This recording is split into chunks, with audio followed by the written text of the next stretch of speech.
Begira.eusek aurkezten du Jolasak eta solasak.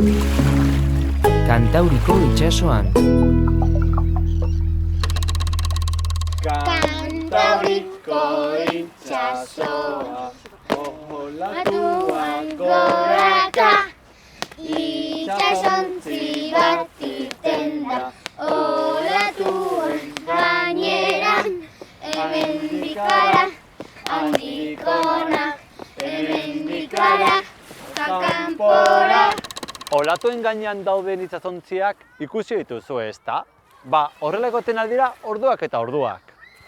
Kantauriko itsasoan, olatuak goraka, itsasontzi bat irten da, olatuen gainean, hemendik hara, handik hona, hemendik